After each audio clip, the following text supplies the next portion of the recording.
Warning, this podcast contains heavy spoilers for not just one movie, but entire franchises. We highly recommend going and watching these movies before listening to us as a companion piece that stitches all the timelines into one creepy, crime-ridden story. There will be no more spoiler warnings. We do not break character. After this, there is no turning back. You've been warned. Hit the music.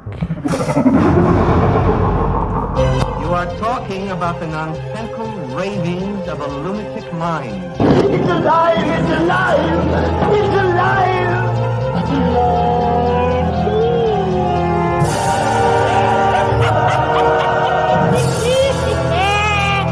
It's alive! It's alive!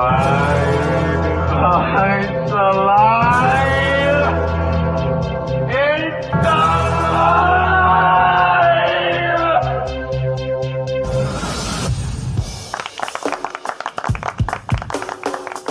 Hello and welcome to It's Alive podcast. This is a true crime, paranormal, interstellar podcast covering unbelievable stories that sound like they were ripped straight from the pages of a Hollywood script. I'm your host, the man of many names, the outlaw Harley Ray, the bruiser Bronson, Dr. H.R. Smokenstein, THC, or you can call me Josh for short. And with me as always is my very own scream queen, the perfect combination of beauty and brains, the bride of Smokenstein, the India horror, the expert, the guts and gore, the gorgeous, the sexy Amy Rose. Hi. And Amy, last week we started our little journey into the stars. We did. We're going to continue this week. Last week we talked about the xenomorphs and their acidic blood and razor sharp everything. Everything. Not something you want to come across. And I'm afraid it doesn't get much better going forward. Because today we're going to start off by profiling the things that hunt the xenomorph for fun. Which are... Oh, God. Last week I kept calling the Yautja. And that rubbed off on me. And I was putting the T in the wrong place. Yautja. So the Yautja, known colloquially as the predators, which I might just end up calling them for the rest of the fucking show, or hunters, are an extraterrestrial species characterized by their hunting of other dangerous species for sport and honor, including humans. The Yautja are a sentient humanoid race that breathe in an atmosphere similar to that of Earth's, but possess a level of technological advancement far in excess of anything available to humans. The predators stalk and kill their prey using a combination of highly advanced technology, such as active camouflage and energy weapons, combined with comparatively primitive traditional weapons such as blades, spears, and nets. The predators often ritualistically mutilate their prey and usually claim a trophy from their kills. Capable of interstellar travel in starships, the predators have hunted on Earth for centuries and have also had prior contact with the engineers, another group we're going to talk about a little later. Aside from their repeated conflicts with humans, the predators have notably been associated with Xenomorph XX121, known to them as Kayande Ameda, meaning hard meat. Good job. Hard meat. Getting kinky already, yeah? Whom they revere as perhaps the most worthy of all prey. They have been known to deliberately breed the creatures from captive queens in order to hunt them, often as part of initiation rifles for young predators. Sound kind of like the Celts with the whole trophy taken. Oh, yeah. We'll get deeper into that later, but yeah, they'd rip your whole fucking skull out of your head. Oh, that's spine and all. So, okay. Different. Yeah, I mean, they're pretty hardcore. They do sound like a proper primitive old tribe, don't they? Oh, yeah, like one of these uncontacted tribes. Like. I don't know about uncontacted, because they are pretty kind of... You'll see as we go on, there is a bit of civilized... I don't mean that, like... They have morals. They have a code that they live by, and it's not so do uncontacted tribes. But this isn't a very primitive kind of. It's nearly up there with us. You kind of see there as we go along. Okay. We're going to start off. I'm going to get you again, like last week, to help me out with some of this because there's a lot of it. No, this isn't going to be completely like last week. Because last week we just profiled the xenomorph from start to finish. There was only a small portion of about Ellen Ripley's experience with him. Okay. This one, we have a few more witnesses. Ooh. So the first half of the show will characterize we'll go through the characteristics of the alien. Yeah. And then the second half will kind of be zoning in on these encounters. Cool. Because there is far more witnesses to Yautja than there is to xenomorph. Would that lead us to believe that they're worse at their jobs than the aliens? I suppose, considering the xenomorphs don't have camouflage and these fuckers do, it really doesn't speak much to them, does it? They should be getting everything, so stormtrooper predators. But by almost proving their existence, they kind of give more credibility to the xenomorph aliens who we don't have any witnesses to, but have heavy links to the Yautja. So I'm going to get you to start off here with the characters. We're going to look at their physiology. Okay, so predators are bipedal humanoids physically distinguishable from humans by their greater height, the long hair-like appendages on their heads nicknamed dreadlocks, clawed hands, reptilian skin, and their faces, which feature arthropod-like mandibles and no visible nose. The biological purpose of the distinctive mandibles is unclear. Some have proposed that they may be used in reproduction or mating rituals. Yautja use them to convey emotions. For example, flared mandibles apparently signify anger or surprise, and mandibles clicking together can signify interest or curiosity, and Yautja have even been said to grin with them. I wonder as well, is it like a mating thing? Because insects do that, don't they, with the click? But I tell you, that clicking always kind of... Do you know, it's like... do you know when you hear a cricket? Yeah. And they're rubbing their legs, but it's almost like it vibrates down your spine, the noise. You know, it's not like you're hearing it properly. It's like it's vibrating against you. It's in the back of your head. Always kind of creeps me up. The first thing I'm going to think of is some sort of a big, huge bug. You know? Yeah. Predators have also been known to employ their mandibles as weapons, using them to inflict grievous bite wounds on their opponents. As well as the fleshy dreadlocks around the side of the head, some predators have also been seen to possess sparse quills on their cheeks and above the eyes. While generally uniform, each Yautja's physical appearance includes a number of subtle variations akin to human genetic diversity. Similarly, while predators' heights vary, they are typically over 7 feet tall, although some have been known to grow to 8 feet or even taller. Despite this, shorter individuals have also been recorded. The species' reptile-like skin can range in colour from light to dark, and be mottled or clear, and can appear dry or moist and clammy. Do you ever wonder, when aliens do look at us, do they just see all the same people? Do you know how they say they all look alike? All the predators. And you hear a lot of racists use that term. Oh, well, they all look alike to me. But, do you think that's a true thing? Because, I mean, when you think of animals, right? When you look at, especially dogs, I remember the first time this happened to me, it was kind of fucked up in my own head. Because I never really stopped to pay attention to a dog's face properly. And we had like Labradors growing up, Rex and Bud. And they were the only dogs I was really around most of the time. I was rarely around any other dog long term to be paying much attention to their facial features. Yeah. And then when Rex died, I remember a year or two later coming across another black Labrador and seeing its face and going, holy shit, that's Rex, you know? But then you kind of look at all the, it's like, once they're that breed, they're going to have, to us, they all look alike. But, you know, to them, do they have, like, slight differences? And the same with this. Possibly. I would assume the smell as well. Like. Yautja are going to all look different to each other, so they know who's who.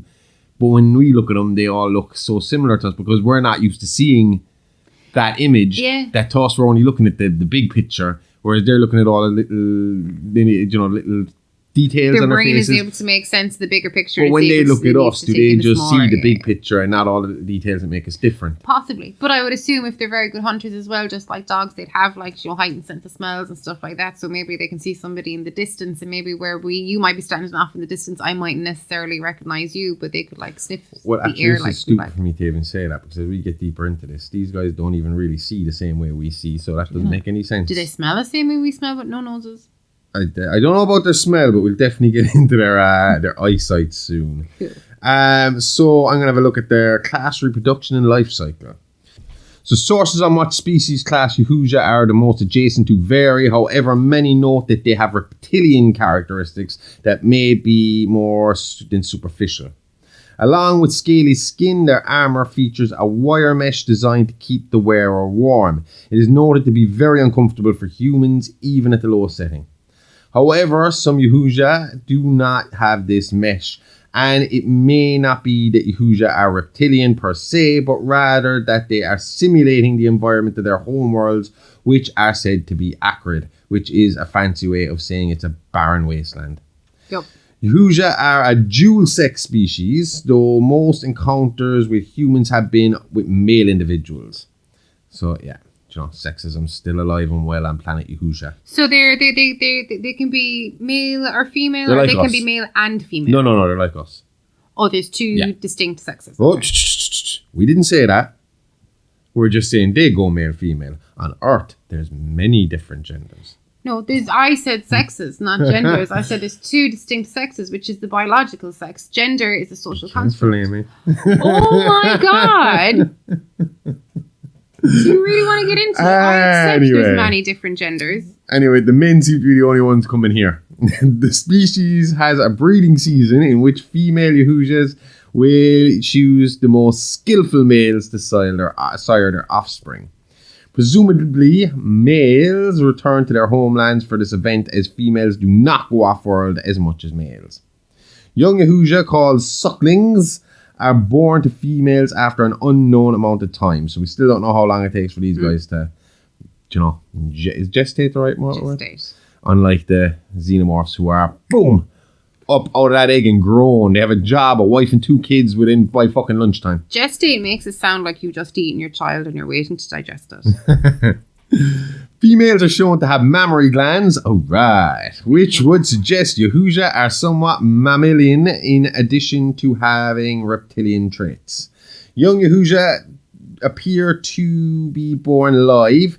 There has been no evidence that they are hatched from any kind of egg. So again, very like us, very similar to us, which really plays into all the stuff we were talking about in Real Monsters this week. We were talking about ancient aliens and reptilians and the Anunnaki, and they might be reptilians, and how they came to see the world and make more of us, and that's why we're so similar to them, that we could be a version of them that they created. And these lot, the Yautja, who also might be in the reptilian family, who might be close to the Anunnaki, who actually could be the Anunnaki if you look at some of the stuff we're going to talk about with their ancient alien links. Okay. They have a lot of traits like us. Maybe we come from them, do you know? Maybe, without mandibles. It is not clear which of the two sexes bring up the offspring, and it may even be possible that neither parent raises their child when they are young. According to accounts, Yautjas seem to have a village-raising approach to parenthood. For Yautjas with common bloodline, this could be the case throughout their upbringing. However, males who have esteemed the bloodlines are much more involved with how their offspring are developed. A Yautja is said to reach physical adulthood at about 50 to 60 years of age. Oh, that's awesome. You get to be a kid into your 50s. Nice. Which is the age equivalent of 18, 19 years old as a human. Oh, that is fucking awesome. We got the short end of the stick here. However, until they are blooded, their clan still consider them unable to hunt without supervision and limits their privileges within the clan. Yautjas can live to be thousands of years old and are one of the longer-lived species recorded. The only species known to live longer are certain strains of xenomorphs such as the queen. We didn't really get into how long they live. No. I don't think we know. But we definitely got the short end of the stick here. These Absolutely. fuckers are having a great time. Even Tortoise has got a better fucking deal than we did. But 50 to 60 years of just sitting around playing video games and watching cartoons sounds awesome, right? I think that if we were in childhood that long, they wouldn't let us do that. Does your immune system, not your immune system, your what's the one that burns fat? Your metabolism stay that way for 50 years. Can you just eat shit for 50 or 60 years and not put on weight?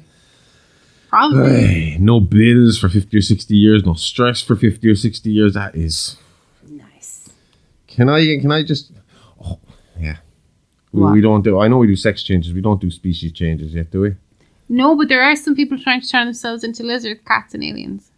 But it's literally just cutting off their ears and their noses and like slitting their tongues and stuff. And then like I get that. to live for a But they thousand find years. surgeons to do this for them. Probably Mexico. Who are we talking about that went to Mexico? Marshall Applewhite. He had to go to Mexico to get his penis surgically removed because nobody else would do it for him.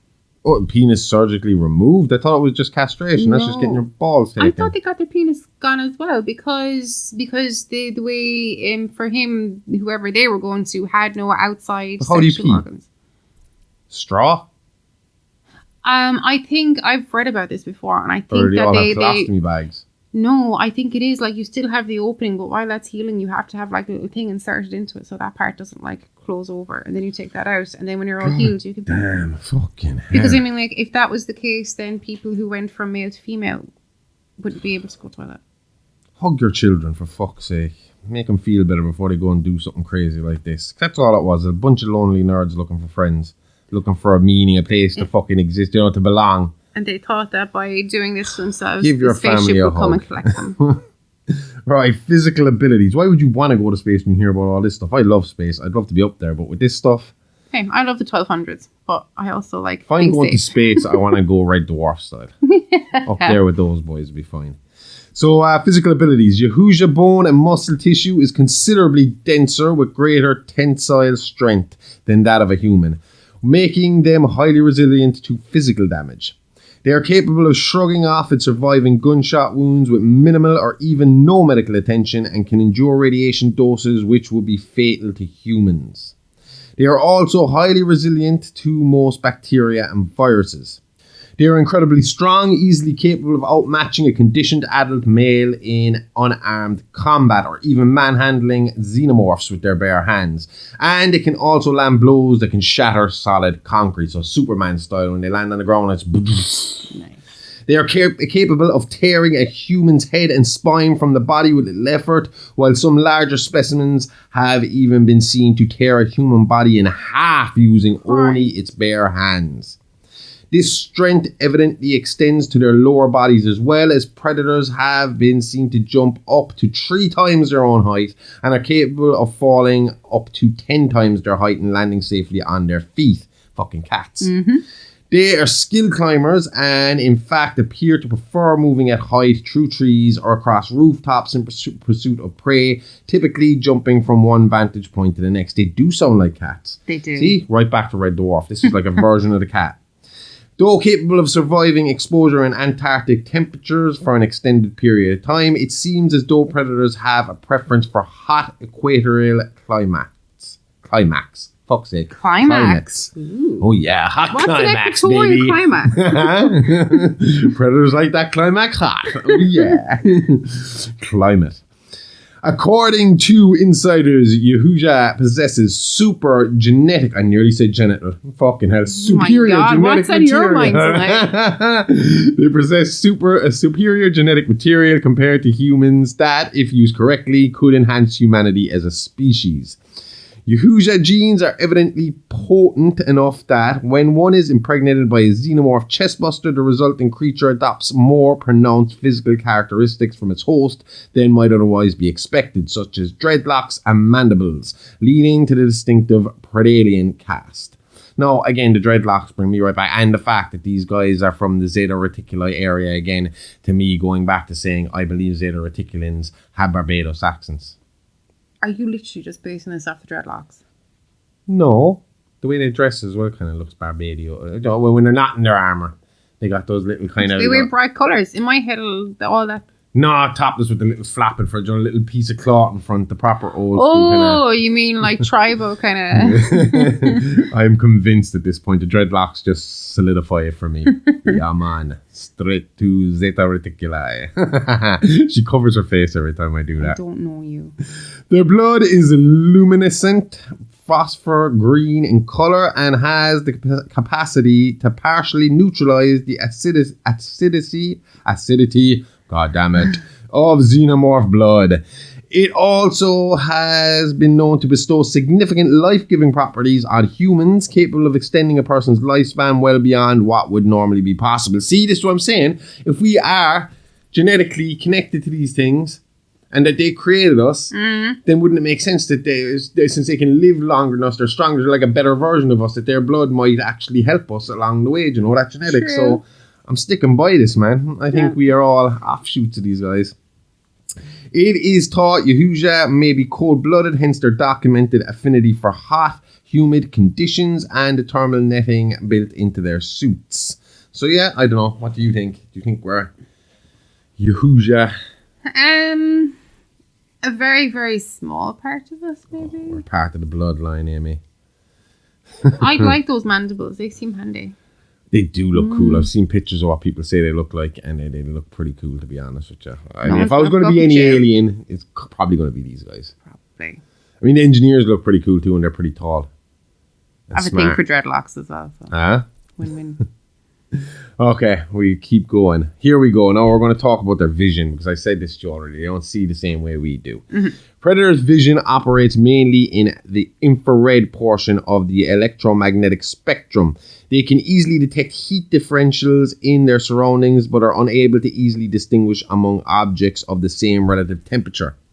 A predator's helmet or biohelmet greatly increases its ability to see in a variety of spectrums, ranging from the low infrared to the high ultraviolet, and also filters ambient heat from the area, allowing them to distinguish prey with greater clarity and detail.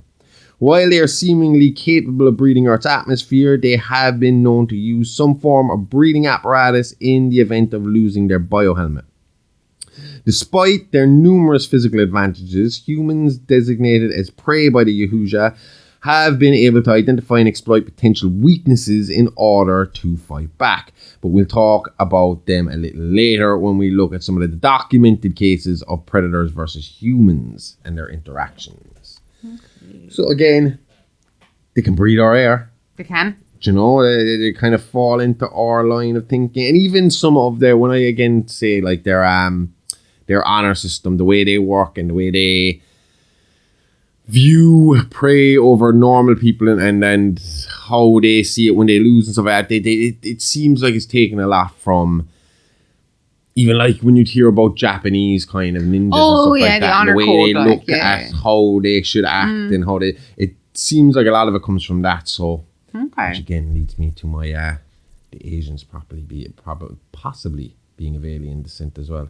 They're super smart, Amy, and they're slightly different. It's not in a bad way, but they just seem like their culture is so different to everybody else's.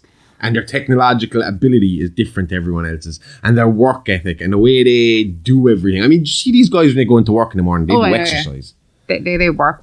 Holy shit. Yeah. I mean, like, they just have a different way of doing things, like, and a different honor system. It's a good way of doing things.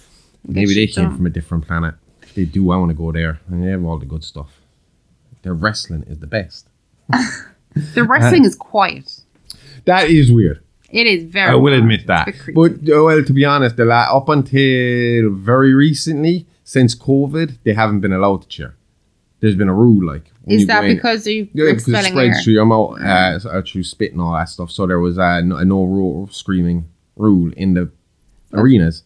So they'd go in, they'd sit down, and they'd watch the stuff and they'd clap. Yeah. But that was common anyway. Are you allowed to clap now? Yeah, I think they're allowed to start getting rowdy again. But the Japanese fans were never rowdy. It's only in the last maybe 10 years or so they're starting to liven up because they're seeing the Western crowds act that way, because a lot more of the Japanese wrestlers are going to America and they're following them, watching them. And then New Japan had their own show in America and stuff like that for a while. So they're seeing, and they're doing pay-per-views from America. So they're seeing how the other fans react. So they're starting to build up to it. Okay. But watching it originally, it was strange because there'd be like silence and the wrestlers would be wrestling, and then a big move would happen and all you hear is whoa, and then that would be it, and they'd go back wrestling. It'd be silent. It was like watching tennis. It was so fucking strange, but fun either way. So where are we now? We are going to look at their intelligence and their honor system. See, I was just talking about it. What a good link up. Despite their brutish and violent demeanor, Yautja intelligence rivals and possibly exceeds that of humans. In addition to their more highly advanced technology, they demonstrate the ability to learn and adapt to prey's habits and behaviours, frequently spending time observing and studying them under the cover of their active camouflage to both identify worthy prey and formulate a hunting strategy. Despite their aggression, Yautja operate under a strict honour code when on the hunt, never harming those who can't properly defend themselves. So this is what I was saying. They won't attack kids, pregnant women, or sick people, or generally anyone who they don't see as a warrior or a fighter. They want to take on the most dangerous prey so they can see, who's the better warrior, and so they can show their peers that they're a better warrior than this thing. And killing defenseless beings will be seen as weak in their culture. They'd be looked down on for doing that.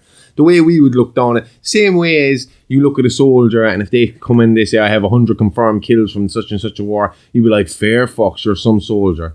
Whereas if a serial killer walks in the room and says, I have 100 confirmed killed because I felt like it and I killed all these women and kids and old people, you'd be like, you're sick. Yeah. Get away from me. You're disgusting. You make my skin crawl. That's the difference. These guys look at this the same way. Depends who the army guys killing. So if they go after another warrior, then that's okay.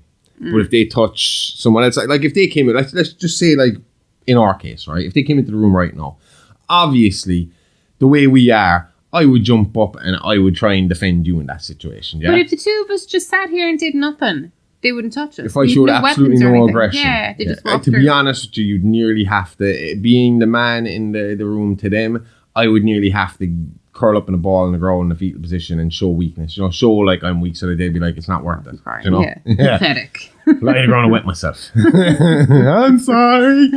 Please don't hurt me. Take her. Then we'd be fine. Holy shit, I'd be gone. Well, I will. I promise. You brought this part of it up. I was saying that I would jump in. Oh no, I know, you would realistically, but the better plan here is to just ride it out, like just lie wait on the for them ground to and wet pass on. myself. If you can still look at me afterwards, then we're all good. I want to love you. Please don't hurt me, Mr. Yautja man. Take him. So earlier on we were talking about the weird sounds these fuckers make with their clicking and clacking. Do you want to talk about their communication methods here? Yeah. So predators possess their own language, both in spoken and written form, the former of which resembles a series of clicks, roars, snarls, and growls. The written language is expressed in a pattern of dashes not dissimilar in form and function to many Earth-based languages. These written symbols appear on the creature's gauntlet displays, helmets, architecture, and many other surfaces. Predators regularly imitate human speech that they overhear. It's unclear to what degree the Yautja can comprehend this speech, although the creatures at least seem to hold some understanding of the language, as they have been known to repeat phrases at vaguely appropriate times as a form of communication with prey. Older predators with more experience among humans have on occasion been known to actually learn to speak English, at least to a limited extent. I always wondered that as well, because you always assume that when aliens come here, we're going to be able to talk to them. But the reality of it is, unless they have been studying us for quite a while, like we think they have, we're not going to be able to talk to each other. Because remember we were watching that documentary, we talked about it a few times now, about that from the 90s, the one about the alien interviews that they had done. And they said the same thing was like that the first thing they had to do was sit down and try and figure out a mode of communication. Yeah. And they were literally sitting there and showing them pictures and making noises for those pictures and seeing how you reacted to each picture so that they could start figuring out eventually this is A, this is B, this is A, this is C, you know, and figure it all out. But I don't know, because I suppose you assume if they're ahead of us and have a general idea of how our language is spoken, that they'd have some sort of translator, because nowadays we have that ability. We can go to a foreign country and get somebody to talk into our phone and find out exactly what's being said. Yeah. So maybe they have something like that. Maybe that's how that's solved. I don't know. But I find that really, really frustrating. Like, I think like it would be like, I've always said I can't wait to turn on the TV and see the news report where they're bringing the aliens out in front of us. And it's like, this is thing from whatever planet, Zeta Reticuli, whatever. And the realization that directly after we find this information out, it's going to be months before we find out anymore. It was the same when the Golden State Killer was caught, because I was deep into listening to podcasts and documentaries about it. And I'd been interested in it for a few years up until he got caught. And then he got caught. And I was like, yes, now it's all going to come out. And then I realized there's a court process. And it was going to be at least another year or two before I knew anything more than what I knew already. Yeah. And I was like, oh. You know, so there's that letdown straight away. And there'd be that letdown as well of, we found aliens. Oh, no, we got to figure out how to talk to each other. You know? And it could be fucking years before we know anything about their culture and their place and all that time. Because as humans, we're impatient. And obviously, the likes of you and me especially, we'd see aliens and we'd be thinking, we'd be getting our passports out going to go on planet Zeta Reticuli for holidays and stuff like that, you know? And then realize that even though they're here now, still mightn't happen in our lifetime because we got to establish communication. We got to Figure out how to establish get there. all the red tape of what goes on in their world, what goes on in our world. Then they have to start getting permission to leave some people go there and have a look around and then come back and report. Then they'll let the really, really rich people go there and then they'll decide whether they'll let any of the rest of us go. Yeah. And even then, that could be a long time away. You know? Exactly. Whereas I want to be up there Han Solo style now, to be honest with you. This sucks. Han Solo style. I don't want to be on this Frozen. planet anymore. What? Frozen. No. Only when I'm tired. Put me in stasis. Right. So, again, these guys, that's pretty much the layout of them. Some bits and pieces. Well, we're going to have a look at their history now. Okay. Precursors to the Yautja were the Hishkuten, or simply the Hish. Ancient ancestors of the species who were present several millennia ago. The Hish supposedly did not differ too far cosmetically from the Yautja, though they were shorter and far more primitive and intellectually underdeveloped. At some point, the Hish were subject to a planetary scale invasion from the advanced insectoid race known as the Amengai. I don't know a whole lot about the Amengai. The Amengai were a planet-conquering race of insectoid aliens who, having exhausted their own homeworld's resources, would invade other planets to strip them of their resources and enslave their inhabitants. Basically like the guys from Invincible. They sound like a species of priests. Ah, The men guys. We're just here to spread the word of the Lord. But these guys kind of sound like, do you know those insects that would be coming through the portals, but they'd start aging really fast in Invincible? Invincible, yeah. That's what these guys sound like. They are an insectoid race that, to a human, would resemble man-sized cockroaches fitted with various technological devices. They have double-lobed heads and wings that are clipped when they are infants. They have 6 limbs overall, 2 sets of back legs, and a set of arms with opposable hooks used for manipulation. They feed on a honey-like substance. So, again, these all sound pretty scary. Yeah. Imagine a giant cockroach running at you. No, thank you. Fuck me. People don't like them small. So we're not going to like them big. But again, which brings me to the point of, are things from the outside seeding this planet? Do you know? Are these insectoid things where our insects come from to start with? Do you know? Maybe. Are cockroaches an offshoot of these? Because cockroaches are supposed to be invincible. We don't have them in this country, do we? I think we do. Do we? I've never seen a cockroach. I've never seen a cockroach in real life. No, I think anytime I've seen them has been on American TV shows. And Devil's Coach Horse is kind of similar. What ones are they? Do you know the ones that, like, they're the only kind, but not the only, but like they're like scorpions in that they don't have a stinger on their back tail, but they'll raise their back tail to try and like get rid of it. I don't know. I don't think so. They So look I don't know like if them. cockroaches do a whole pile. They're just dirty, aren't they, and loud. And They're nasty. But I don't think they actually bite people or sting people, do they? all fucking night. Fucking assholes. No fucking respect for people who have to get up early and go to school. Hang on, Or are there work. cockroaches in Ireland? This is 2 types of cockroaches: German cockroaches and Oriental cockroaches in Ireland. I've never seen. I don't think you're allowed to call them Oriental anymore. Sorry, Asian Asian cockroaches.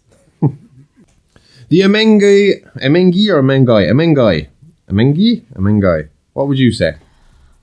Amengi. Because we call fungi, I would say Amengi. Okay. The Amengi decimated the Hish and subsequently subjugated them to a slave race under their global rule for centuries to come. The Hish were treated atrociously by their rulers, with the Amengi using them for slave labor, food, experiments, and a means of entertainment, specifically for hunts or fighting competitions. However, militarily soft from years of luxury, the Amengi were suddenly overthrown and slaughtered in a brutal and bloody slave uprising orchestrated by Kyle, an unusually large and intelligent Hish who remains a legendary figure in Yautja lore. Despite their advanced technology, the Amengai were thoroughly overwhelmed by Kyle and his rebels, and those not slaughtered outright were themselves enslaved. The Hish would go on to seize the Amengi's technology for themselves, adopting it into their own culture and eventually creating an unusual blend of both advanced science and primeval savagery. Possibly inspired by the Amengi's sporting hunts, the Hish would seemingly integrate the hunting into their own ways and would eventually define the Hish-Yautja way of life and would continue for generations. Eventually, the Hish people would become the Yautja. So I assume this is kind of... No, this wouldn't be like evolution for us. They seem like they're far enough along. The Yautja seems like it was just more of a... technological name change, they're going along like you have the Dark Ages, medieval age, all that kind of shit. That maybe it was similar to that. Maybe because they seem like they're the exact same thing. I suppose they would have to evolve to grow the way they did, because the Hish are supposed to be about our size. Okay, so it's like the way we had like Homo erectus and then Homo sapiens. Yeah, that's what I meant. Yeah, I mean it's a cool story. Yeah, it would make a badass movie. Definitely. The Amengi versus the Hish. I'd like to see what technology the Amengi had. I mean, it sounds pretty cool. They were pretty far ahead of everybody else. And I mean, obviously, if the Hish were before the Yautja, we're talking millions of years ago. Oh, yeah. So I wonder, are the Amengi still out there? Because obviously, because I've never heard of anybody encountering these cockroach beings. I've heard of insectoid aliens, but I've never heard of them looking like cockroaches. No. But I wonder, did they all just go to one planet at a time? Was there only a small population of them that just kept moving one planet to the other until it was resourced? They minded of all its resources and move on to the next one, and they all got killed in that one go? Or were they spread out over space? Will we see more of them? But their technology is the big part of the takeaway here. This is what kind of defined the Yautja going forward. It was their advancement in technology through the Amengi. So do you want to have a look at their technology here? So Yautja technology is distinctive in many respects, not least of which is its unusual combination of ornate tribal appearance masking deadly sophisticated weaponry. However, despite the species' obvious technological prowess, including access to adaptive camouflage and plasma weaponry, traditional ancient weapons such as blades, knives and spears are still employed widely and apparently considered by the Yautja as being more honourable than advanced technology. See, we were saying it seems a lot like human kind of thought process when it comes to this kind of thing. Definitely. At least one Yautja weapon uses a metal that does not correspond to any known element on the periodic table, and many devices have been shown to be completely resistant to the effects of the acidic blood of xenomorphs, an otherwise incredibly corrosive and destructive substance. With this said, however, the wrist blades and chest armour of immature young-blood Yautja are still made of metal that is not resistant to xenomorph blood. It seems much advanced armour must be earned through initiation rituals that first test the individual's prowess with more rudimentary and challenging equipment. Many of the Yautja's tools make use of thermal imaging to track prey, while some aspects of their technology have been in use for millennia. Individuals of the species will often utilise their own bespoke variations of tried and tested Yautja weapons constructed from different materials and with varying degrees of tribal or symbolic ornamentation. Do you know what they sound like? There's another type of alien, not alien, but an alien tribal group that other conspiracists talk about called the Mandalorians. Oh, yeah. Now, they're supposed to be a tribe of various different aliens all under one religion, almost like a religion. It's supposed to be an ancient alien religion. And these guys sound a lot like it. Really similar, earning because the Mandalorians have to earn each part of their armor and even kind of prove themselves by going out on their own and to get better armor and better weapons. So we'll talk about them someday as well when we talk about the apparent ancient alien war that happened in a galaxy far, far away, as told by long time ago. The UFOologist, fucking historian, and George Lucas. That's interesting. Ooh, can't wait. Up there with Zachariah Sitchin, to be honest with you. So their hunting culture. The Yautja culture centers on the ritualistic hunting of other dangerous life forms, and this practice appears to be the foundation of their very society. Predators will travel huge distances, even across entire galaxies, in order to face opponents they consider a worthy challenge, and may also kidnap and transport prey across similar distances to bring such victims to a hunting ground of their choice. So not only do they like to pick and choose different types of people or species to fight, they like to put them in different terrains to see what way the fight would differ. Do you know? Okay. So I beat him here, but can I beat him over here? Yeah. Do you know, that kind of thing. Defeating a hunt is apparently a cause of great shame to the Yautja, and often leads to the individual committing honorable suicide, typically through the detonation of their wrist gauntlet self-destruct device. That's like the Japanese with their Harikari, isn't it? Yeah. Crazy.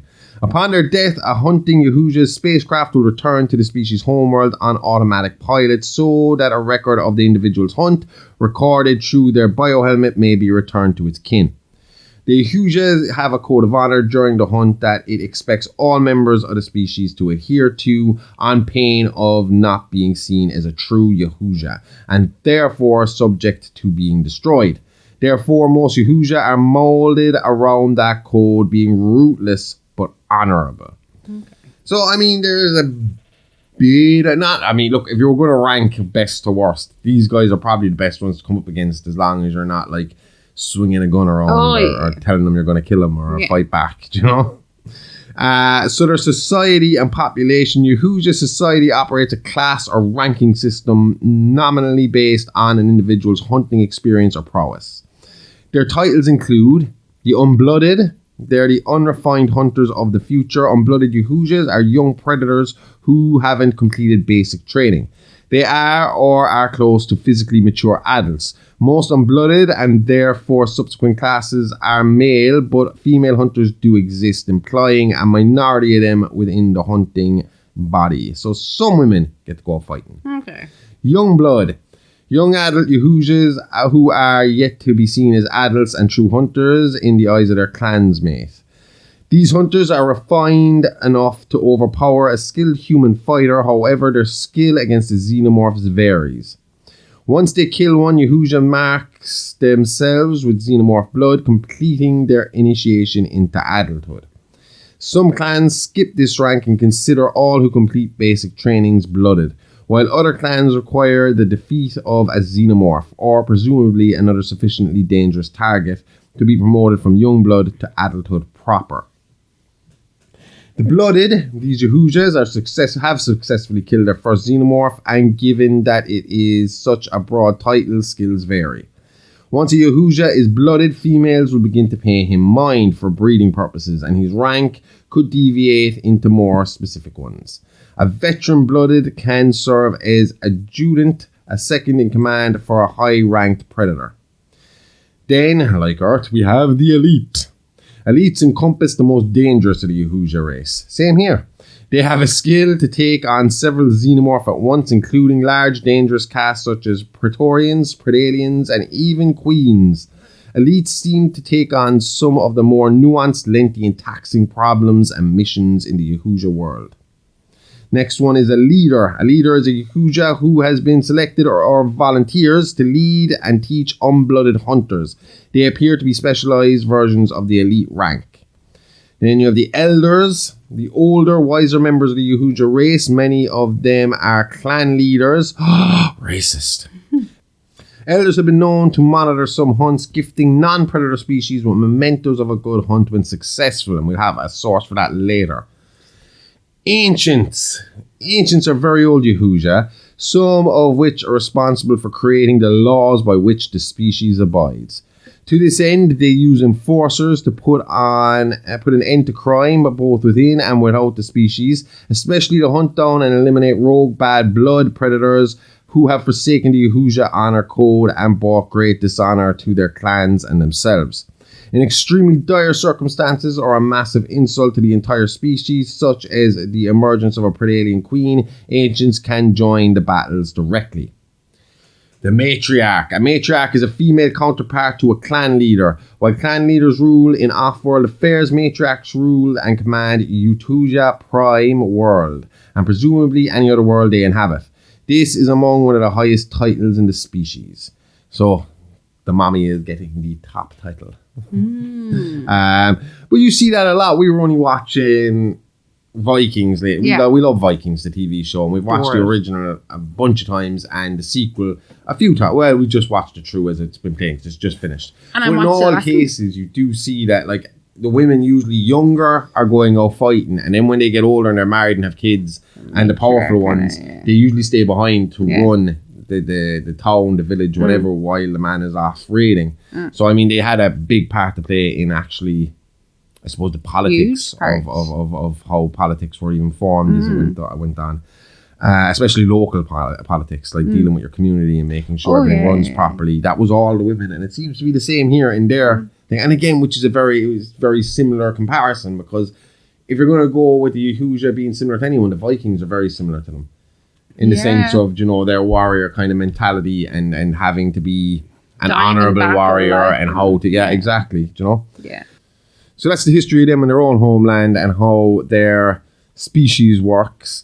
Next, we're going to go and talk more about what we've been talking about all fucking week on all our shows, and that's Ancient Aliens and what these fuckers did down here. Exciting.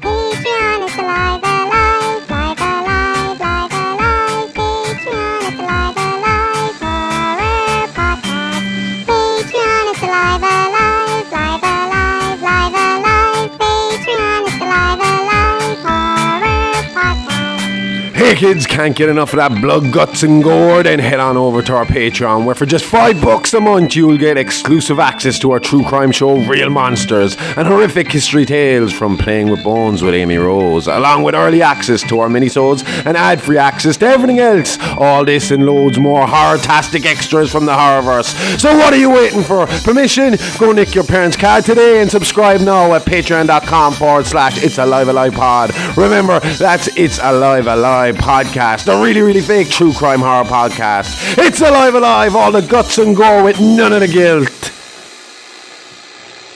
So that's the Xenomorphs and the Yautja covered. Before we take a look at some more aliens, though, we might talk about the Yautjas on Earth and their involvement in ancient world events.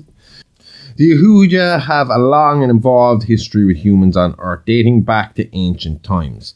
Evidence suggests the Yautja influenced the development of early human civilization, including the ancient Egyptians, the Khmer Empire, the Aztecs, and a largely undocumented culture inhabiting what is now modern-day Bouvetoya in Antarctica.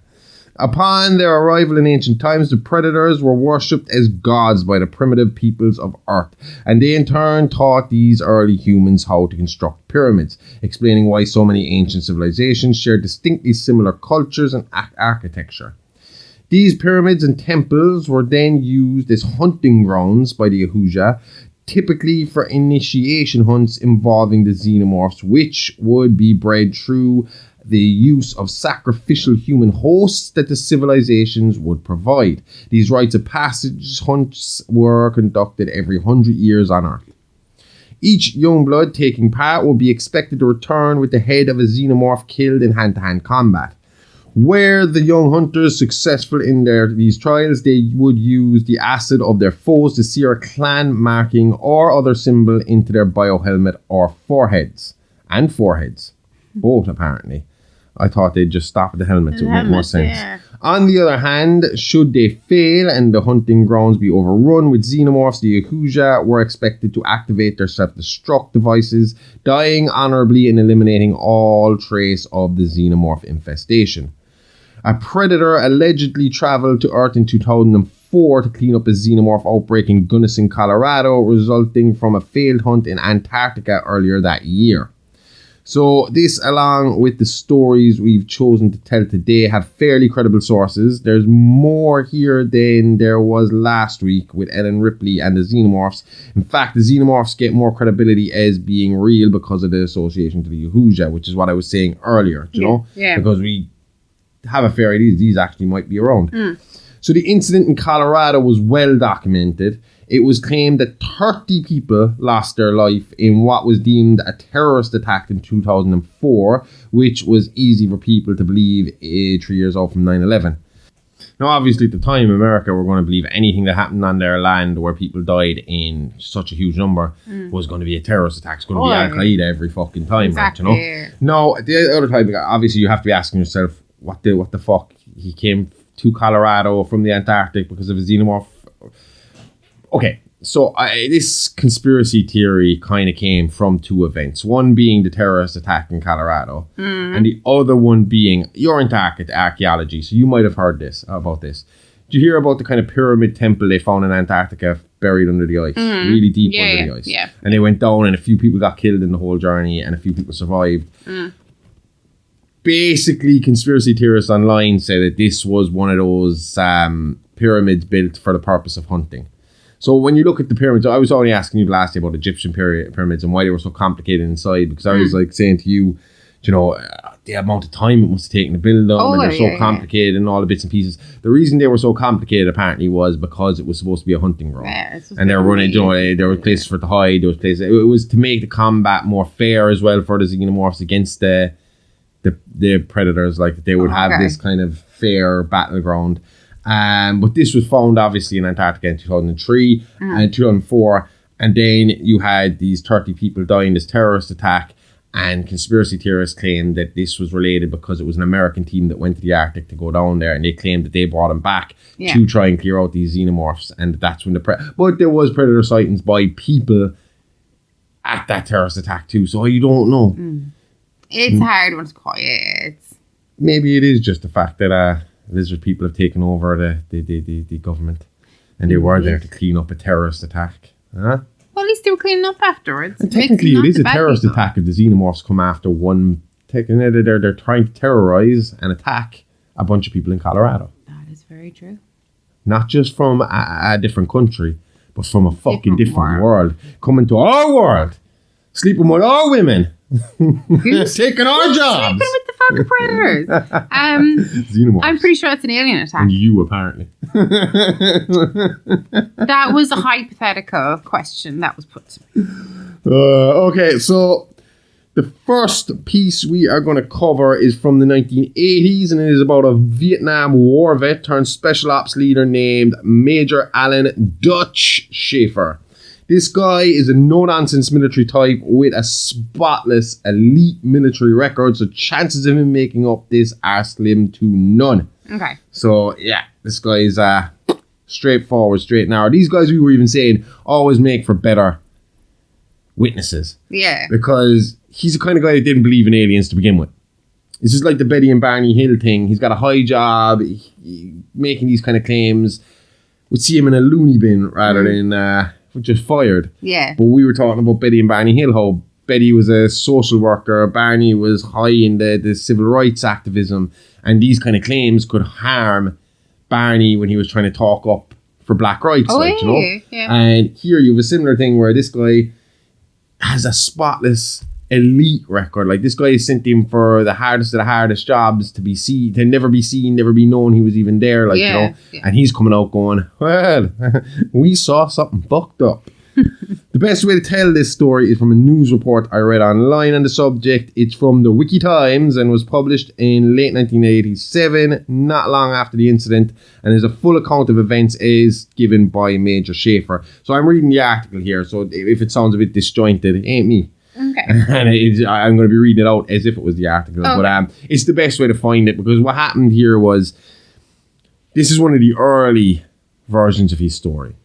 Obviously, over time, this got inflated and changed and moved, and his memory and things changed and altered and moved, and the government stance on this changed and altered and moved. So sometimes it was like, no, he's crazy. Sometimes I just, maybe he saw something. Yeah. Then it was the terrorists, and then it's back to, we're not quite sure what he saw. Okay. Do you know, so... Yeah. Major Alan Dutch Schaefer and his military rescue team, consisting of special ops elite soldiers Billy Mack, Richard Pancho Chavez, Jesse Blaine, Billy Landham, and Shane Hawkins, were tasked with rescuing a foreign cabinet minister and his aide from communist insurgents in an unspecified Central American country. CIA officer Al Dillon, a Vietnam War buddy of Dutch's, is assigned to accompany the team over Dutch's objections. En route, the team discovered the wreckage of a helicopter and 3 skinned corpses. Dutch identifies them as Green Berets he knew and becomes suspicious of Dillon's intentions.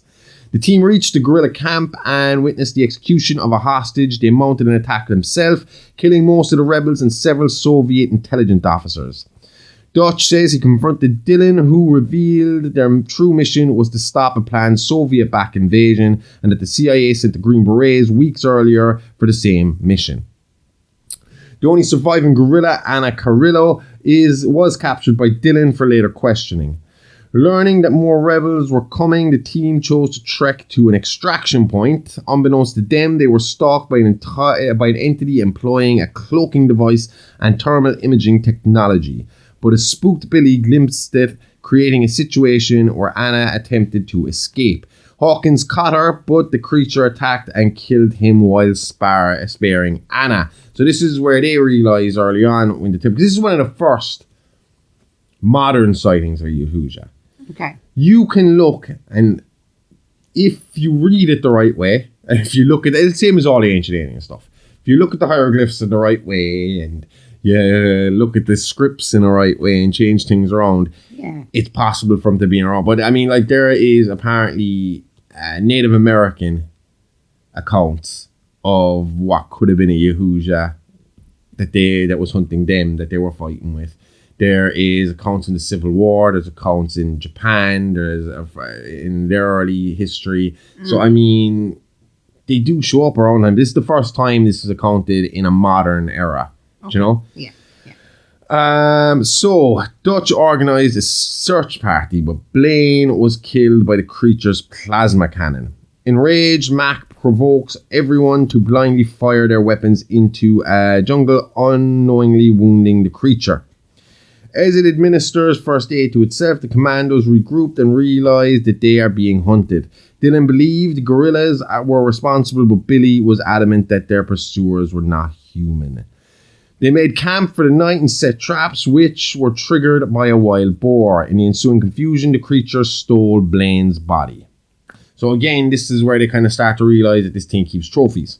Okay. Because it's looking for the body, just looking for his kills, and he wants something to take back with him. Oh, I misunderstood. I thought you were saying the wild boar made off with his body. I was like, how the fuck does a wild boar do that? Because I was wondering, apparently they have this like cloaking device that's able to mimic any background. Even as they move, it's mimicking the background as they go. Because I assume like comedians, they have to like stand in place, don't they? Yeah, for a few seconds. I think technically they're not. I just know this is this like, you were telling me that the Chinese or the Japanese have some sort of invisibility suit?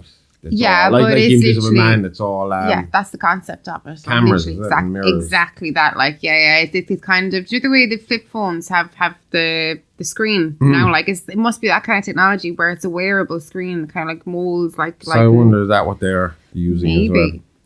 The group constructed a net trap and captured the creature, but it freed itself, and Pancho was injured. Mac and Dylan pursued it, but were outmaneuvered and killed.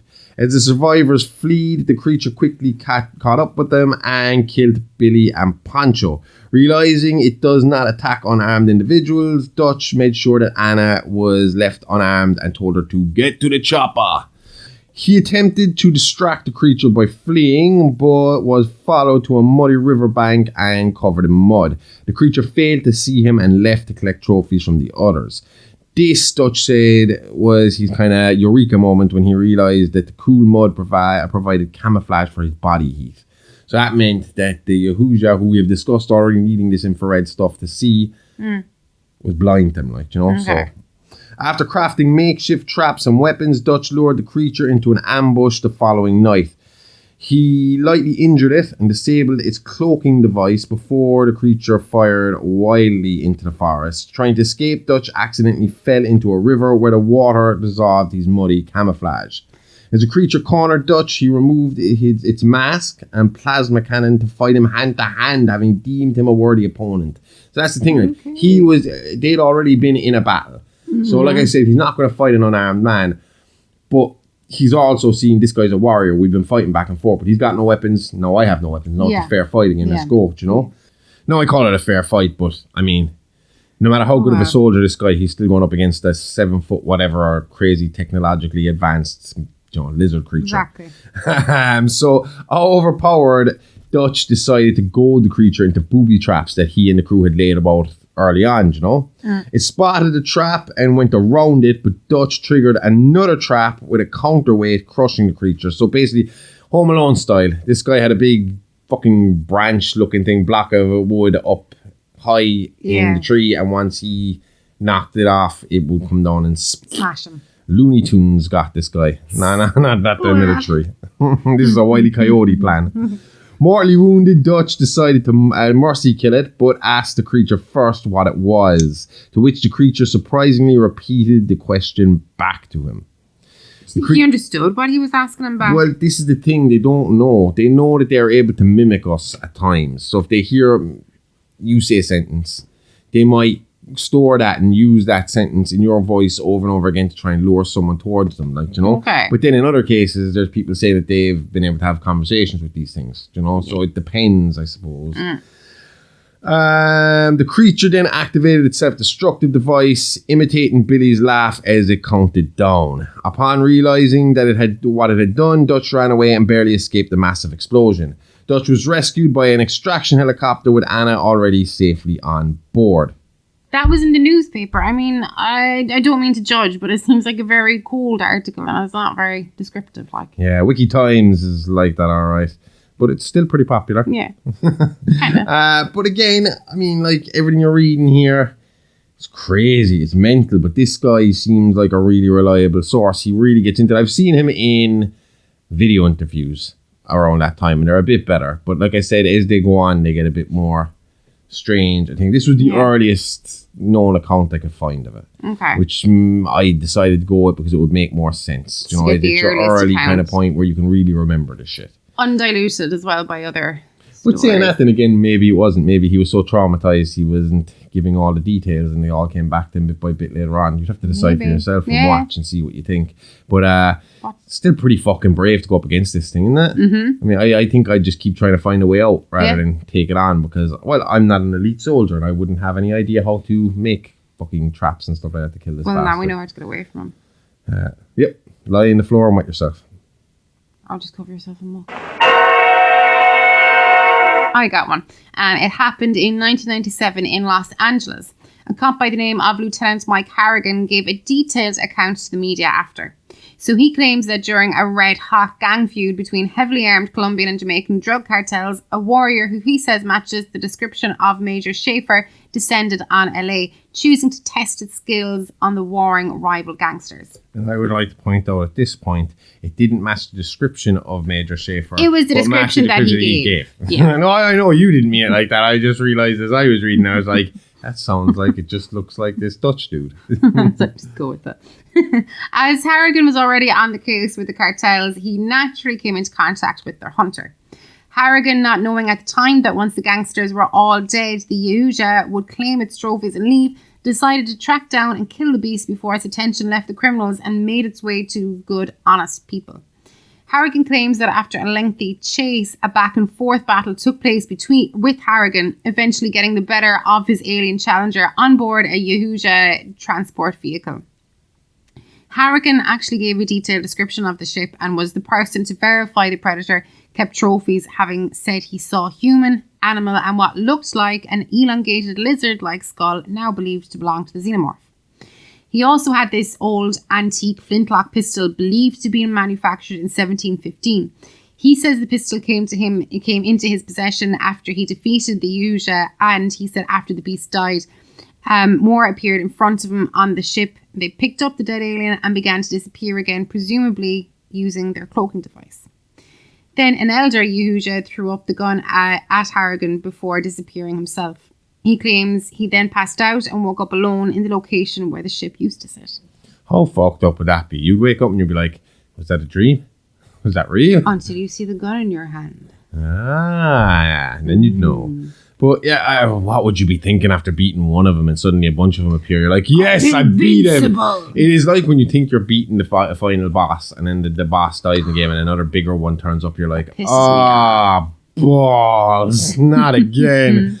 Thankfully, that was not the case. He had beaten the final boss. The game was over and he got his prize. He did.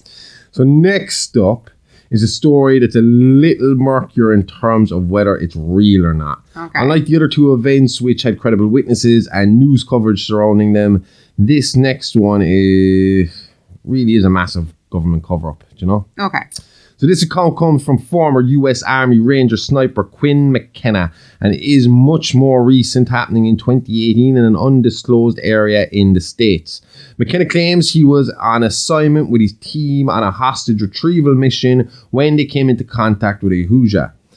His team were all killed by the ET, but McKenna claims to have defeated the monster, knocking him out long enough for the government agents to come in with a retrieval and cleanup unit. McKenna made himself scarce in the meantime and was picked up a few days later hiding out in South America. On the record, McKenna was said to be suffering with severe PTSD from years of service, and his file claims he suffered from delusions and visions of a monster hunting him. He was kept in an army-based mental facility for 2 years before his estranged wife, Emily McKenna, went to the press, claiming he was being held against his will. Upon release, the family had a crazy story to tell, one that probably would be forgotten with time had evolutionary biologist Casey Brackett not gotten involved. Brackett claims she was brought to a government-run top-secret classified laboratory where she was introduced to a Yautja for the first time. She said she was told that the alien had been neutralized and captured by McKenna and his crew, and while still alive, the hunter was very heavily sedated. Would you feel comfortable in a room even with a very heavily sedated I was just about one? to ask you the exact same question. How close would you get even though it was sedated? Have you seen enough movies, horror movies and sci-fi movies to know that if I get too close to this thing, it's going to break its bindings, grab me by the neck and kill me? I want to know that, like, it's like the metal clamps that are holding it down. Well, number one, that there are metal clamps holding it down. But number two, that the metal clamps holding it down are a metal that we don't, as in like that like NASA used, that like the normal person hasn't heard of yet. And then I'd be happy enough to be in the same room as that. Kind of sensible. We'll see what happens here in a minute. Okay. According to Brackett, before she could get a chance to really examine the subject, it became very clear that some sort of homing device found in the Yautja had been activated. But as hard as they tried, no one in the facility could figure out how or with what. Mm-hmm. As they panicked, trying to find a way to stop the message from transmitting to more Yautja, the previously sedated Yautja woke and all hell broke loose. And according to Brackett, very few people survived, if any. She herself made a break for it following the now free Yautja as it left the facility clearly in search of something that it was missing. It was assumed to be the helmet and gauntlet that predators were known to wear, as this one was captured without his. And that's obviously unusual to see, yeah? Yeah, pretty much unheard of. They are known to take the helmet off from time to time, but the gauntlet never leaves their wrist. Mm. In this case, it seems McKenna had stolen them from the alien, secretly posting the keepsakes home to his estranged wife's home before his capture in South America. According to McKenna, his curious son looked in the package and assumed the helmet and gauntlet was a toy, inadvertently setting off the homing beacon, drawing the captured Yautja tribe to the young boy's location. What happened next is a bit patchy, with government agents swooping in to try and cover things up, but according to McKenna, all that got involved found himself no match for the predator. Then, as if things weren't bad enough, another bigger Yautja appeared, killing the weaker hunter, retrieving the last tech, and setting the rest of the leftover evidence to self-destruct, but not before using the onboard translator tech to inform the surviving government agents, along with McKenna and Brackett, how they would all be his prey, especially the one who mastered their tech, young Rory McKenna. Now this is where it gets wild. McKenna claims that the predator came upon Rory and abandoned his hunt to secure the boy and take him back to his planet for experimentation. Rory is autistic. Seemingly, this is the reason he was so capable with the alien tech. Seeing autism as the next great evolutionary jump of man, the Yautja allegedly wanted to use the boy to splice his DNA with the Yautja, seeing the trait as worthy of Yautja advancement. There's another thing we didn't really touch on, but the Yautja do this sometimes. But apparently, this is a bit, again, another offshoot of the conspiracy. Okay. Is that they were known for splicing in strong traits from their prey into their own bloodline, so that the next generation would be stronger again. Makes sense.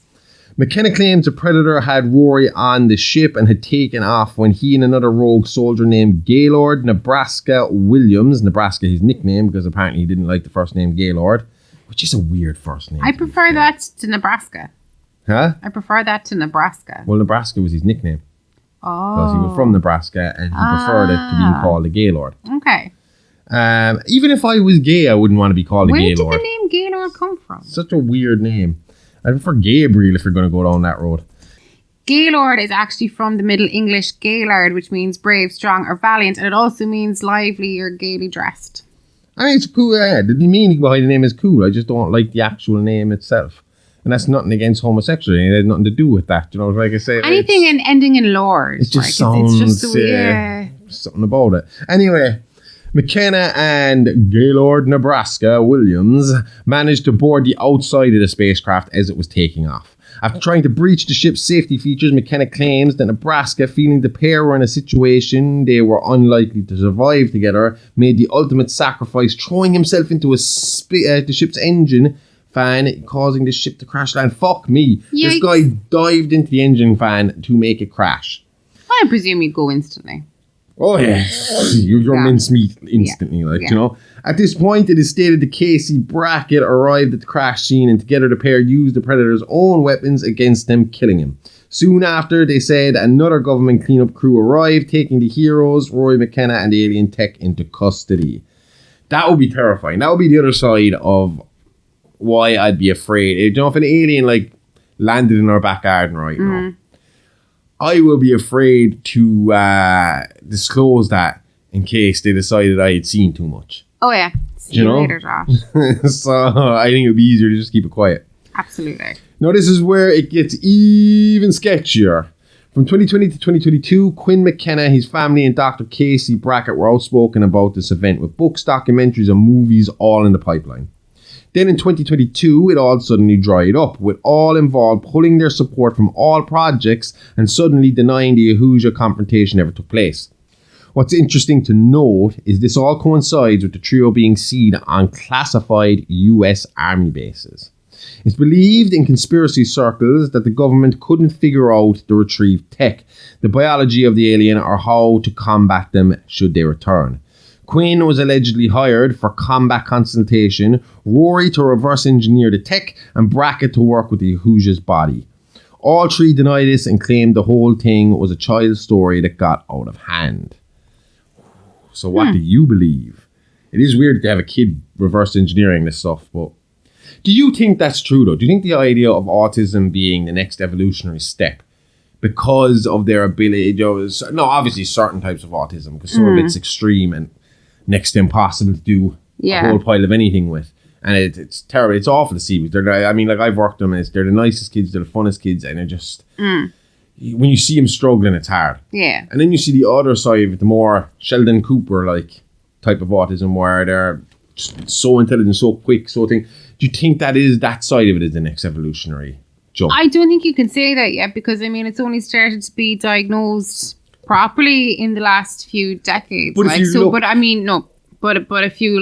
going back a few hundred years ago, it could have been there, but it just wasn't being diagnosed. Oh, I know that. Oh, actually, yesterday was it? I saw that the first man diagnosed with autism, the oldest man with autism, died yesterday. He was 83 or something like that. He actually got diagnosed in the 30s, which was very, very rare at the time. Okay. But his doctor was I suppose, forward-thinking kind of doctor, and spotted that there was something off here. But what I'm saying is, when you look at it, right, and obviously evolution is the idea of you adapting to your surroundings and getting rid of unnecessary traits that you don't need anymore.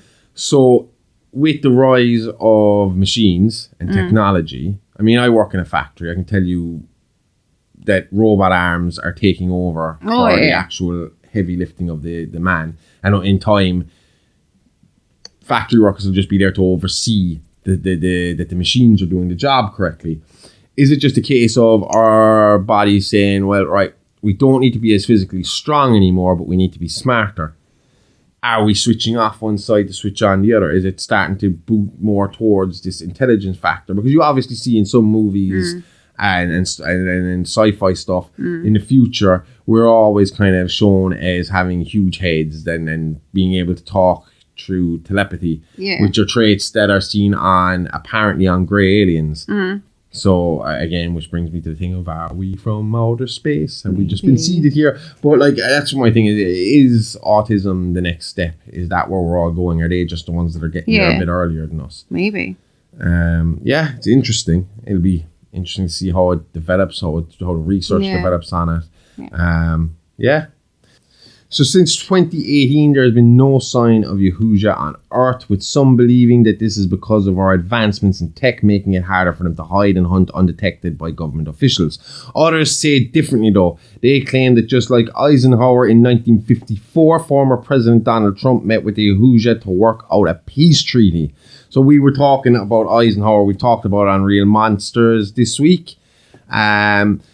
The gist of it is, well, you can check it out on Real Monsters, but the gist of it is that Eisenhower was supposed to have met with the Greys because there was an awful lot of abductions going on. And the Greys agreed to meet with him. First, the Nordics agreed to meet with him, and the Nordics asked him to get rid of the nukes, and in exchange, they'd give him a bunch of technology, and he said, no, I'm keeping my nukes. Okay. Then the Greys came along, and they were a bit cooler about it. They're like, keep your nukes, we just want people. Give us people to do our experiments on, and we will give you technology, and we will make sure that you're safe. And that's what happened, apparently. Apparently, the abductions that we know going forward were a part of the deal. We got tech, which is where we got Wi-Fi, where we got fiber optics, all this stuff from. And then, in exchange, they got to take us as they wished, do their experiments, but they have to put us back unharmed. Okay. That's why you might happen. You have time jumps where you can't remember any of it. You're not supposed to remember any of it. They don't want you to remember any of it. So there's like, these periods where people find that they're sitting in their car and the next thing they look at the clock and it's jumped on 4 hours and they can't remember where the last 4 hours went. Yeah. Because they were abducted. A similar thing is supposed to have happened with Donald Trump and the Yautjas, and I would love to have been there for that meeting. That would be fucking hilarious. The deal there was to keep the Yautjas from hunting on our planet. We agreed to basically feed them some great warriors from Earth. They will collect basically great warriors from Earth will be drugged, taken from their fucking bed, drugged, and dropped off on a planet that resembles our own atmosphere in the Zeta Reticuli area, a moon planet in Zeta Reticuli, where the Yautjas would then fucking hunt them. Okay. From what I've heard, it's a planet that they like to use in general. They have lots of different types of dangerous species on that planet that they like to hunt. So they could watch you hunting as well. So they might watch you hunting the other dangerous animals to see who's the most dangerous before they'd start their hunt. Yeah. But yeah, this is apparently a deal with Donald Trump. But Donald hasn't. We reached out to the White House for confirmation, comments. and Trump just said no. He wouldn't tell us. Maybe he said maybe if he gets in this time, he'll give us a bit of disclosure. He promised disclosure, that bastard. He said once he got in, he was going to tell us everything. And we got nothing. Nah, just his stories of him sleeping with a fucking porn star. What did she have to say about him? Not good things, no? I think Tiny Mushroom came up a few times, didn't it? Okay, it's honesty time. We have a confession to make. We suck at socials, no good at Insta, can't send a tweet or an X or whatever that supervillain looking motherfucker is calling it now. Stick to your space cars, Elon. But we know you want to chat. You want to be kept updated. You want to be alive all the goddamn time. So we're getting down from the antisocial soapbox and giving this a try. So come chat to us on Insta and Twitter at AliveAlivePod, or hit us up by email at itsalivealivepod@gmail.com. We want to hear from you. Tell us what you like, what you don't like. This is a project. It's still a work in progress, and we just want to give you more what you like and less of what you can't stand. So give us a like, give us a follow. We'll always hit you back, and we'll always try to reply to everyone. So come say hi. We don't bite. Well, at least Amy doesn't. And she keeps me well fed, so you got nothing to worry about. Now, back to the show. So xenomorphs and Yautjas are in the books and covered, but we still have one more alien race to talk about, and this one is definitely the most important when it comes to the human race and our history. It's time to talk about our possible creators, the Malakak. The Malakaks, also known as engineers, Oceans, pilots, and more commonly as space jockeys, are an elusive race of large, sapient, extraterrestrial life forms, most notable for experimenting on xenomorph species. Members of this species are tall humanoids standing over 3 meters in height, and their biology appears to differ radically across individuals to the point that the space jockey phenomenon may actually consist of at least 2 separate species. The first being the so-called engineers. They are pale-skinned, hairless humanoids with an imposing physique and glossy black eyes. but otherwise extremely similar to humans, with which they are genetically related, as they're believed to be the creators of the human race and possibly others. Their appearance, however, is usually concealed within an ectoskeletal suit that makes them appear much more alien-like, with external rib cages and what appears to be an elephantine trunk or proboscis running from the face to the chest, possibly some sort of breathing apparatus. So basically it looks like they have a trunk. The second type of space jockey, which has been observed less frequently, organically resembles the ectoskeletal suits worn by the engineers. These creatures have an alien-looking face complete with elephant-style trunk. This second type has also been demonstrated to possess telepathic abilities, as they can read the minds of other species. The relationship between the two types of space jockeys is not known, and is seemingly unlikely that they may represent different castes or mutations.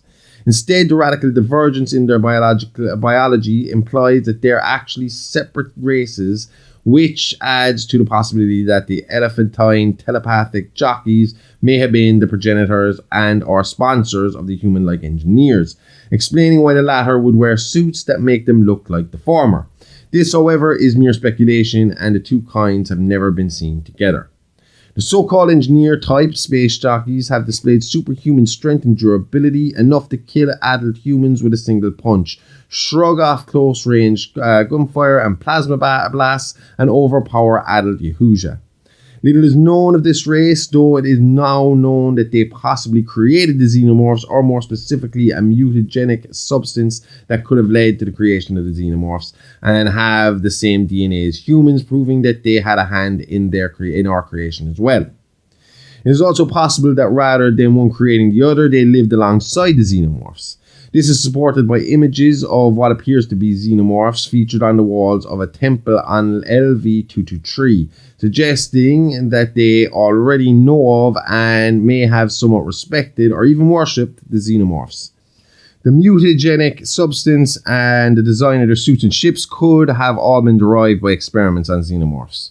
The Yautjas use xenomorphs for hunting, and it appears that the predators have had direct and violent contact with the space jockey race, either fighting or hunting them. Whether the predators found the xenomorphs on their own, received them from the jockeys, or discovered them in some other way is still a matter of speculation. Odds are that they discovered them on their own, because they would likely have eliminated the entire species if the jockeys had control over the xenomorphs. It should be noted that the jockey, human, and predator races share similar basic morphology. Despite their many differences, all are upright bipedal humanoids. It is believed, due to circumstantial evidence, that the predators and space jockeys have existed for millions of years. So again, this goes back to the ancient alien stuff. So rather, these guys are your Anunnaki, or the predators are the Anunnaki. I don't know. Okay. I gotta read more about the Anunnaki, not the conspiracy part of it. I'd like to read about the actual Sumerian gods kind of part of it, and see what lines up with what. The engineers are believed to be an extremely ancient species, and the evidence suggests that they have seeded the oceans of primitive worlds, such as Earth, with their own DNA to create new races. Although they are said to be often later dissatisfied with their own creation and plan to employ what they have as black liquid, a biological weapon, to destroy them. This plan never came to fruition, as the engineers themselves fell victim to the black liquid on LV-223, a moon of the gas giant Galapagos in the Zeta Reticuli system. And you were saying that the black liquid has something to do with the xenomorphs. The black liquid, as its name indicates, is a black amorphous compound composed of millions of microorganisms, which behave as a single parasitic entity that can seemingly affect a faunal organism. The effects, however, are variable. Sometimes the black liquid merely kills its victims, which it does by provoking nearly instantaneous deterioration of cells and tissues, resulting in a quick and gruesome death. On other occasions, however, the black liquid forcibly merges itself with its host DNA and mutates it, altering both its appearance and its behavior, the latter becoming far more hostile. The creatures affected by the black liquid may give rise to entirely new species.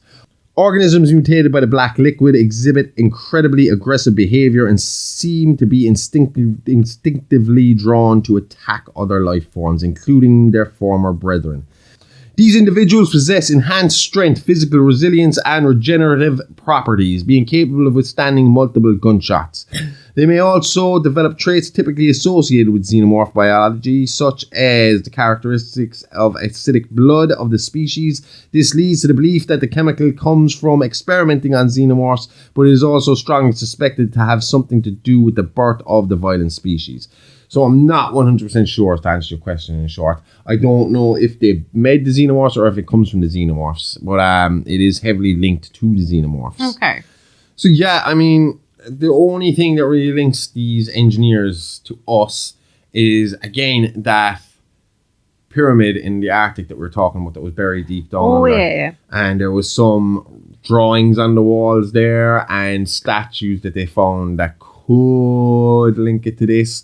Again, there still leans heavily on the Sumerian Anunnaki stories. Okay. So again, I'd have to do a bit more research on the Anunnaki to see. We talk a bit about the Anunnaki this week on Real Monsters. We do. I think they're interesting. They are interesting. To be honest, I never knew they were actually gods. I always just thought they were a type of alien. No. Now it turns out it was the name of the gods that they thought were gods, but they're actually aliens. So it could be these guys, could be the predators, because we know they came to Earth and made deals and did their bits and pieces. Yeah. But yeah, all in all, that's it. That's all I know about these particular aliens. The xenomorphs, the Yautja, and the Malakak. So, what do you think of them? I like them all except for the xenomorphs. I think I get on okay with them. Well, we played Fuck, Marry, Kill with these three, and you killed the xenomorph, married the Malakak, and the Yautja had a good night. That did. A good night was what do you think of the reports linked to these things? Do they seem which ones do you believe, which ones don't you believe? I think the first two are very reasonable because, again, they're hard-nosed, like a cop and a military guy who didn't have a past of believing in any of this stuff and had trouble believing in what they saw to begin with. Yeah, but I think I'm the same with all alien kind of. I just need a bit more, as in like hard, cold you need to see evidence. Something solid. Yeah. There's never anything solid though. It's just always grainy videos. Grainy video news. That cracks me up. In a day when we all have to be fair, we've been trying to video these podcasts for the last few weeks, and we have all the cameras in the world here, and none of them have been doing it right. Yeah, but I will say that's because we're going back. If we were to use the back camera, our phone has done the best job so far. But that's what I'm saying. People are out there with their phones. They should be able to get pristine fucking images this day and age. At least one at this point. One. At least one. If you have it on multiple photos, you know that setting. Saying that, I have seen one or two that look fairly fucking solid, but I don't know. It's like it gets kind of swept under the carpet now because everyone believes in it and they don't need. It's like we almost don't need to see it. We're almost afraid that if we see it now, it's going to be real. You know. I'm not afraid of it being real. I just. But that is the next step. I've said that. That is the next step. Not being afraid of it. No, but the government coming out and saying, "Yup, this is real." And I've told you, the day that happens, everything changes, drastically changes in this world.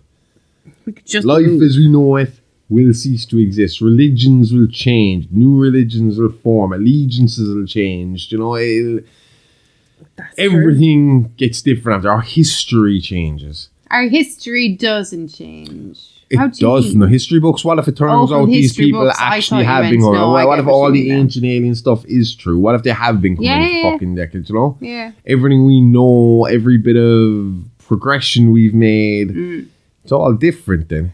True. It's not down to our intelligence, it's down to the help of these creators, you know? Yeah. And what does that do to the Christians when they find out that their God is a giant alien? Well, wait and see. Anyway, that's it for this week. It's been a bit of an information overload the past 2 weeks, but we got through it and we're better informed for our troubles. If you say so. If you do want more great facts and hidden history, don't forget to check out Mini Monsters coming out every Monday. And this week we have the Anunnaki, we have ancient aliens in general. We talk about the Kelly Hopkinsville incident and Marshall Applewhite and Heaven's Gate.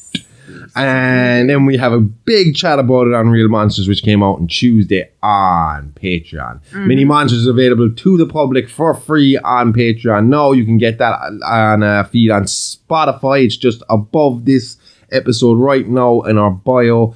They are available to everyone without any account. You don't need to sign up for anything. They're just there. Just listen to them. If you see anything else you like, then you sign up.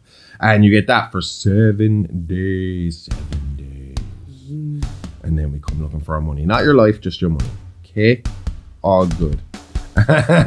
We'll be back with next Wednesday with more tales from the Horrorverse. And I'm looking forward to that because Amy's taking over for the next 2 weeks with spooky tales from the Horrorverse.